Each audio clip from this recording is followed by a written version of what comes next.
of this spellbinding saga to crown the new Premier League king.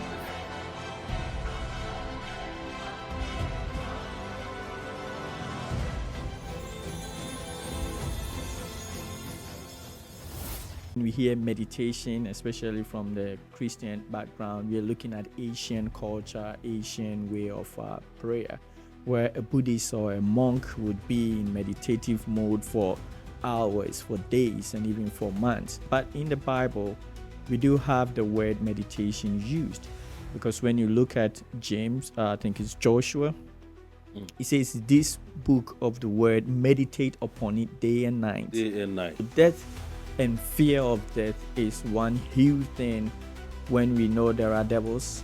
So it's one huge thing that makes us kind of pray. Sometimes I say lack tends to be an enemy of man. And then the fact that there is that limitation, they can't call. Why can't there be investment? However it will take for there to be monthly payments rather than buying it five Ghana cedis. If you want to call somebody 2 Ghana cedis, and that is draining people's funds and money.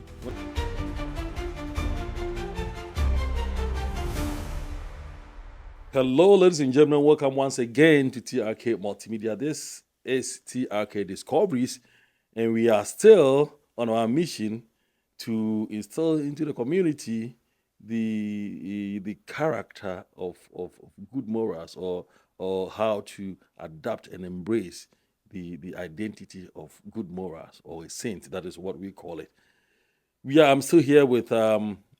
Ajiman Bonsu, who is the author and author of The Meditations of a Christian Saint, this book. I always tell you, if you want to have a copy, go to Amazon. It's just $15. Buy one. We have he has put in a lot of ideas, a lot of work, which will help you. I've already told you that has changed the way I think, so probably it's also going to help you. Mr. Ajiman, welcome once again. Thank you. Last week, or the last episode that we did, you agree with me, we talked about embracing the identity of good morals. Let me bring it down, because normally when you say a saint, embracing the identity of good morals. But before we go to the next topic, for today, I want you to just clarify what meditations are, because you agree that when I was growing, I don't know whether you also heard that when you talk of meditations, we associate meditations to Buddhists, to Hare Krishnas, to occults. So he's meditating. I didn't know what the meaning was. But what does a Christian got to do with meditation instead of prayers? Yes, thank you again. Thank you to your viewers for having me coming your way again. Yes, again, we talk about words, like we think in words, right? Something that you don't have a word for seems to not exist in your mind. Okay. However, every word that is more like language that you've been taught, right, has an assigned meaning. Somebody initially assigned that meaning that you understand within your mind to that word. So most of the time when we hear meditation, especially from the Christian background, we are looking at Asian culture, Asian way of prayer, where a Buddhist or a monk would be in meditative mode for hours, for days, and even for months. So that is what we've come to really understand when it comes to the word meditation. But in the Bible, we do have the word meditation used, because when you look at James, I think it's Joshua, it says, this book of the word, meditate upon it day and night. Day and night. And it shall bring you good success. So that same meditation is used here. And in a sense, in Christian, when we talk about meditate, then we are talking about brooding, like kind of you put animals chew and then they regurgitate. Kind of you put it back into your mind. Yeah. You regurgitate it. Then you keep like chewing it again. That's how it is. So when you have in the book, I have like 300 of such meditations. So these are words, or they are ideas, they are thoughts, they are there are principles that you have to be thinking about it, reading it in your mind, and try to understand it, and try to make your mind go around it to understand as I present it, and then also how you can be incited or come into some new ideas, new imaginations based on what I've presented. So, yeah, meditation again is a word that, depending on the assigned meaning or the group of people that use it, when you hear it, you may be thinking about that group of people, how they've been assigned it to. But there is a core meaning that the word meditation stands for, and it is about brooding, regurgitating, and then focusing upon something. Okay. Listen, gentlemen, we talked about meditation. We are still meditating upon this book. thinking and diving deeply into it to see how best it can help us and help the community. Last week, we talked about embracing the identity of a Christian saint. Embracing. Everybody wants us to embrace the good thing. But you agree with me that we also have shortcomings. Everybody has shortcomings. So how do we deal with the shortcomings prior to embracing the identity? Because without dealing with the shortcomings, I don't think it will be easier for us to embrace the good morals. Yes, on an individual basis, we all have our weaknesses, and some of these weaknesses, you're looking all the way back to where you were born. In the book, I talk about general weaknesses, which is peculiar with all human beings. Okay. So we talk about death. People, we all die. But if you are looking at individual weaknesses, you are looking at overcoming individual weaknesses for success in life, and it goes on to your survival. Then we are talking about your individual weaknesses, overcoming them to survive on this earth, or perhaps survive beyond this earth. If you're a believer like myself, that you know there is life after death, then you are looking at ways you can also survive not just this life, but the other life. So individual weaknesses to be able to live a saintly life from a Christian perspective, I would say you need to repent, you need to receive Jesus Christ to have the enablement, which we call grace. Most of the times we say grace and we are thinking about forgiveness of sins, but grace in itself is ability to do or overcome. So when we say you've received grace from God, then you have received the power to overcome sin, not just the power to forgive your sin. That means that if it's just to forgive, then you will continue to sin. But when it's ability within you to overcome sin, then it's not like the Bible says, let not sin have dominion over you. So if someone says, hey, don't let this overcome you, that means you have the power to stop that thing. Stop that. Yeah. So So I would say you need God to be able to overcome some of these weaknesses. And I always emphasize that God, not just as God who is in the heavens, because we also have God which is within us. Because there is nothing that will ever live without God. So definitely there is that element of God within us that if you submit to God, He will be able to overcome these weaknesses. But I think we can stress on the weaknesses then. Okay, so let's see some of these weaknesses. How many? We have different kinds of weaknesses because all of us, we have different different shortcomings. So that maybe as you are explaining it, maybe I'll be able to identify my weakness. Yeah. So can you stress on that? How many types of weaknesses do we have? So we are looking at human life on it. I'm looking at the human life on it, not just going pinpointing, although it will spread across everybody. It's the first one I look at vulnerability and weaknesses. I use the word vulnerability from my IT background. So death, as Christians will say, Adam ate the fruit, we all die. So death and fear of death is one huge thing when we know there are devils. So it's one huge thing that makes us kind of pray to the devil, because when they know or somebody knows that you are free to die, there are so many things that he can do against you or use to overcome you, right? In a sense that imagine people that were on a slave ship for fear of death.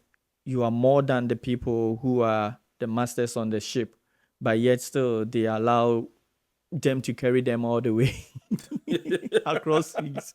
I don't get it. Just one I man. understand. There could be just only one person, Yeah, right? Like the fear of the fear of gun. death, And right? then- Yeah. And then we die in a sense that no matter how much somebody say I have millions of dollars, at the end of the day, you die. So death is because we all want to live eternity. We have that yearning within us, right? Either you're a believer or not, there is something within that tells you want to live more. You want to live beyond this. And when you're looking at vanity, we work, and at the end of the day, you all know it's like death is something that you can escape. And so Okay. it kind of interrupts the experience and manifestation that we have on life. So death in itself, mortality, people dying, I mean, it's a weakness. I think it's a weakness upon man, and we may not call it weakness a fall because we fall from grace according to scriptures.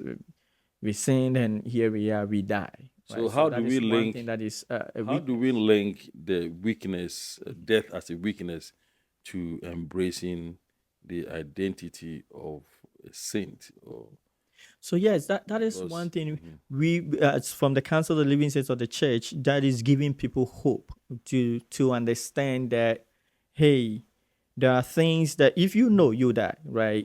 You know, sometimes we say, oh, we don't even know when we are going to die. You can die anytime, right? So that there are things that you will put in place in your life, either for afterlife or to avert life in a near short time, because like you die tomorrow, but if there are things that you do today, you can end it today, right? So there are things that you do, you put in place, and that's why we say the first law of life is survive, in a sense that people, for fear of death, will do so many things. I mean, some people, we like last time we talked about normal, innocent, good men can under stress, and that some elements of life can also do evil stuff, right? So there are people that do things which are not right or evil because somebody said they'll kill their wife or they'll kill their children or they will kill you.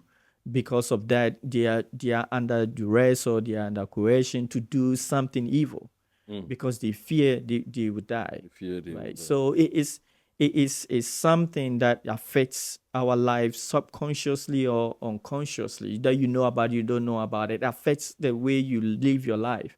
Right. Somebody who may not even join the military because he knows military, I'm going to die. Right. Meanwhile, But maybe others it's will right, have the yeah. courage to do it because they know maybe for what they stand for is greater than their death or whatever it is. So the conundrum that we die is as human beings is something that affects us, right? And if I may be allowed to say it, even the gods even fear that they die. Okay. And that is I mean it's a whole kind of a big thing to talk about if I'm going in there, because when I mention God, I know somebody's like, there's only one God. What do you mean by a God fearing to die, Of right? course, Yeah. yeah. So, but that is a whole different discussion, maybe for another day. But this is I mean, we can argue. You can argue when you say that. You can argue that even when the death was coming close to Jesus, Jesus prayed to God that that's it. you know, it's not my will, but let Yeah. your will be. Well, he wanted this cup to pass over him. So, But great Jesus was is scared. your courage in life if you have overcome it, right? And throughout the scriptures, in terms of Jesus' life and then the life of the apostles, you can really know they didn't fear. They didn't fear that. They overcame that psychology of fear of death. And the Bible makes us understand that is even the more reason why Jesus came, that death, and then because of the fear of death. Okay. So death in itself, and because of the fear of death, that's why he came. Okay, no. I say, we yet papa. You better withdraw if I can link it. You remember the right thing. You better withdraw. You are the right person, even in chieftaincy. The right person, Paul said, this is the right person. So the idea. You better withdraw. Then the wicked will come and reign. Can we link that to that? Say because of that fear, people doesn't even want to, embrace. Be a person who We started with the law of survival. love survival. So in a way, it would be even foolishness, right? For you to let somebody just take your life, right? Because we all want to survive. That's the first law. So there are things that's why it's a call for people to rise up beyond their survival instincts to be different. Because either I'm a saint or not a saint, I all live in this life. I got family. I have to protect. I have to provide for them. So do I look at it like, okay, because I'm a saint, somebody should just come into my house and then destroy the lives of my family? It doesn't work that way. I need to protect my family too, right? So in a way, we're teaching people to survive, and then the saints also protect life. So protecting life is not just protecting other people's life, but not your life, because you can't give more when you're dead. You can't give what you don't have to. So there are things that in yourself you need to build yourself up. There are things that in yourself you got to be wise in the ways you live this life, because it's the first law of survival. But nevertheless, we are calling you out of that survival instance. That, hey, it's not just about you. Even as we are all trying to live, it's not just about you. But what if you can also spare some of your life for others to live? So yeah, so being a saint doesn't, because like, then the argument will be, do saints even go to war? Do they go join the army? Do they join the military? Yes, God have angels that war against demons. And as we said the last time, the saints are against devils. And the Bible says, resist the devil. So the resistance to devil is something upon every saint to resist the devil. So at the end of the day, yes, it is all our responsibility as saints to protect life, right? But when it comes to you, how are you protecting the life is different, right? Like you, an eye for an eye, two for two, this for this is not really nice, right? We're protecting life. Either the life is a sinner, the life is a murderer, the life is this. We're trying to protect every life. But it is not to be a saint, is that you should be kind of trodden down upon. You should be weak-minded. You should be somebody that we say, quote unquote, just good, and all that your life, you're not even surviving, right? That is also not, because the saints are warriors, even as God has angelic warriors that fight against enemies of humanity. Yeah. Okay, thank you so much. We will come back for the next weakness, right? Okay, we will come back for the next weakness. Ladies and gentlemen, we're going to pause here for a short break, and when we come back, we're going to dive into more weakness of men, because we have to know your shortcomings before we can embrace the identity of a saint. Don't go anywhere. We'll be back shortly.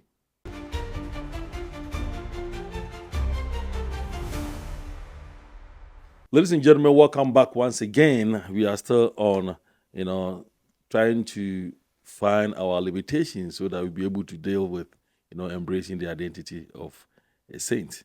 Mr. Ajima, what other type of limitations do we have apart from the fear of death? I would say the physical body, physical body that we have. So we all know from Christian background, we talk about we are a spirit, we have a soul, we live in a body. And the body limitation can also limit you as a being. So if you're looking at your body, the body can get sick. We are looking at the body, we are looking at the faculties of the body, some diseases or some limitations you are born with. And if you are born with such limitations, you are limited in the things that you can do in this world. And in a way, it looks like the spirit is fused with the body, in a sense that what happens to the body tend to affect the spirit. Because you can have somebody so strong, everything, physical examination, everything checks out right. But the spirit is gone out of the body. Right? So it looks like the body is kind of intertwined with the spirit, in a sense that I always say, they say artificial intelligence. But when you look at intelligence, we normally look at it as the faculty of the brain, the functioning of the brain.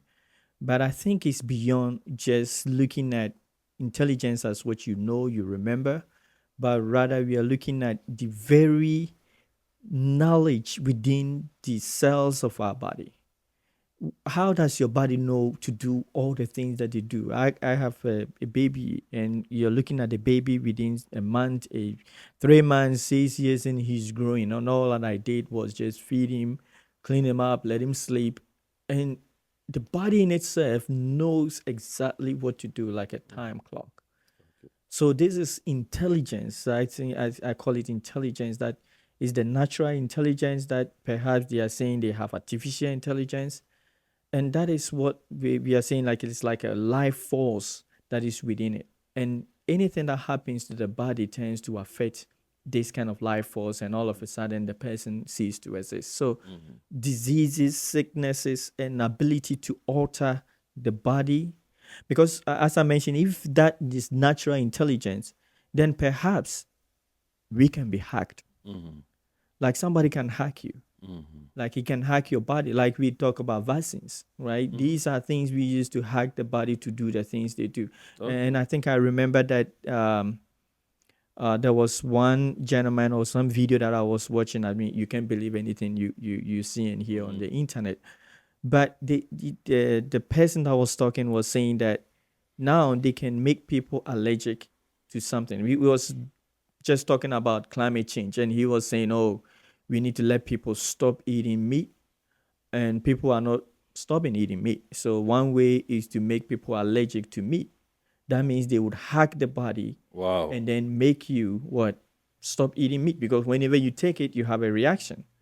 And that is induced. That is something that, and so we are saying these limitations that enables the devil to take advantage of us.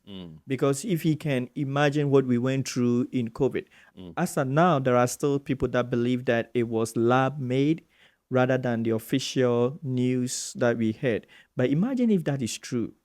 That means one individual, one devil, can just create something that the whole humanity can be at risk. So this is a huge kind of vulnerability that we have within our flesh, right? So again, we can also look at the fact that when we are talking about who we are, it looks into if a person loses legs, he's still the person. If the person loses his arms, the same person is still a person. If he loses the abdomen all the way to the bottom, The he's fact still that the person, he's alive, he's still the person. right? And then if we continue to lose even speech, he's still the person. Without an eye, he's still the person. But what if the person loses mind? Right? Who is he that has lost his mind? Is he the same person, or is he another different person? But what is a mind without a spirit too? Then the person is not connected to the universal source or kind of God that we have. It's just like something like a robot or something. So yes, so the physical body, the physical things that we are, can also is vulnerability that everybody needs to understand who we are and the things that limit us. And if we understand these things and take measures to overcome, then life and experience will be better off. Especially the mind is a place that we need to be working on, because when the devil knows that our mind, we are vulnerable with our mind, we start off, how are we vulnerable with our mind? It starts with there's one guy called Sapin Woodruff. I think there are two people, Sapin and then Woodruff. Their theory is that grammatical and verbal structure of our language affects our perspective and reality of the world. Yeah, if you're looking at human body in terms of our mind is huge. And so many people just ignore that this faculty, they have to pay attention to it, because now we are subject to manipulation, misinformation, disinformation because of the mind. And some people, is just the fact that how their faculties of the reasoning and thinking ability is kind of impaired, right? It could be from natural birth, or it's just the conditions that they've been through that has just evolved their mind to be in that dimension. But just if you are talking about vulnerabilities of humans that allows influence or manipulation by the devil, is what we are looking into. Okay, so we have, according to your book, right? We have so many types of vulnerabilities. We have emotions, physical limitation, what you talked about. What is the need for needs and the limited knowledge? Yeah, need for needs is huge when we come to this world. I mean, because of survival, right? As a baby, you need somebody to take care of you. And babies, you can pick them up. We can take them to wherever they want to go. It's on us to give them the vaccines. We give them food. We give them whatever it takes as the baby, and that is a need. So if he doesn't need those things, life could have been different. If I don't need the needs that I have in my life, or I live like an immortal, right? I don't need to eat. I don't need to sleep. I mean, life could be so different. And that is kind of something we look forward to. We say we are going to heaven. That's what we're looking forward to, right? So needs is something that sometimes I say lack tends to be an enemy of man. For you to lack, I remember those days, like if back home in Ghana, when you call in somebody, and I know some people still experience it, you have to pay to call, like prepaid, and then you are calling somebody, and then it says you got one more minute. I mean, the the trouble, my emotional, I begin to get disturbed, right? Like Maybe you're not done with your conversation. your conversation. I mean, I always say one thing. We talk about the country, right? One thing that I wish the government would take care of is communication. It's kind of, to me, feels like a human right, right? Ability for us to express ourselves in words, right? Especially when it ties to words. And that's why he says God is word. Because if you think about it, when thought evolves in your mind, you take words to understand yourself and meaning. So if people want to express themselves in words, right? Talking to somebody, at this moment I have to talk to somebody, at this moment I have to be here, I need to talk to him. And then the fact that there is that limitation, they can't call. Why can't? I mean, why can't there be investment? However it will take for there to be monthly payments rather than buying it five Ghana cities. If you want to call somebody, 2 Ghana cities, and that is draining people's funds and money. But the moment someone loses the phone, look at the way their reactions, the way people react. Like you don't have phone with you, it's like you've lost something very, very vulnerable. So yeah. I mean, yeah, that is even another vulnerability that is turning into AI and dependency on technology. Technology is good, but we tend to be becoming so dependent. And I heard UN came up to say that they found like a syndrome or disease for phone addiction or like Facebook addiction. So yeah, so those are also kind of vulnerabilities, but need, and to think about it, that you need something in life. It's something that has been used to kind of hold human beings in bondage and in kind of imprisonment, right? Because I believe life is the expression of the God essence in flesh or in the body.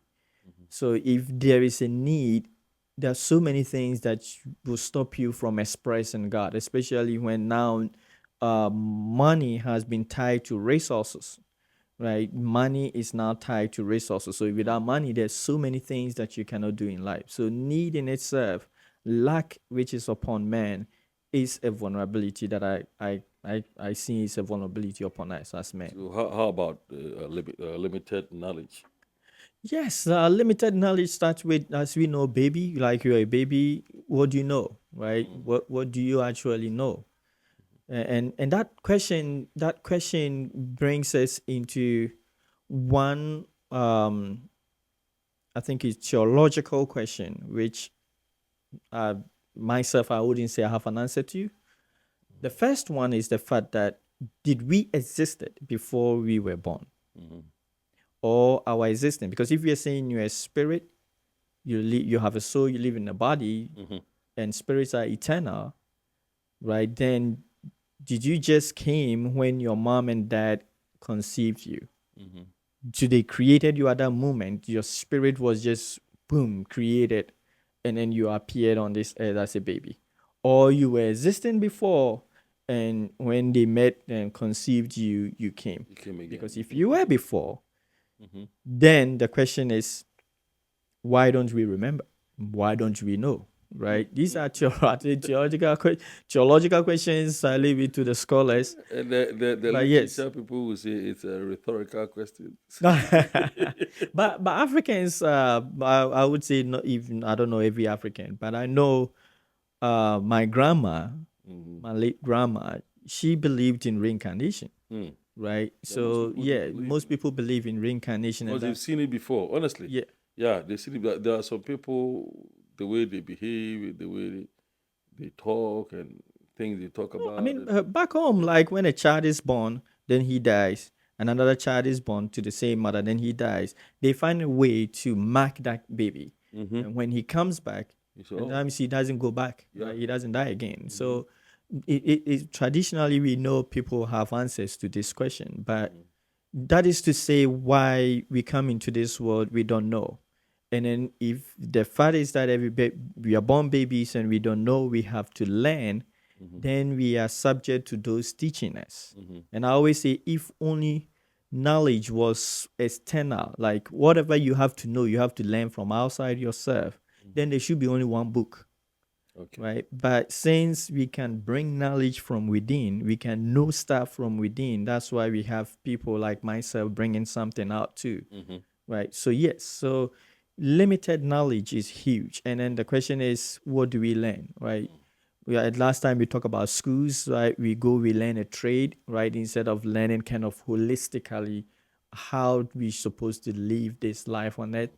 And again, we mentioned that everything that is going on is from somebody's mind or a group of people's mind. So somebody drafted this whole curriculum, designed it for education system, and we are all following. But as I said, if something from one man, which we didn't come to meet, that gave to us, and if we look into it and it's not serving us as human beings, as a people, we should be able to change it. We shouldn't think it's God that gave to us. No, for children to go to school, like from pre-kindergarten all the way to university, it's like compulsory. Every child goes to school, right? Somebody designed it for us. And I know with AI, things are changing. I mean, the way we go to school, education system is going to change with AI. Okay. All right.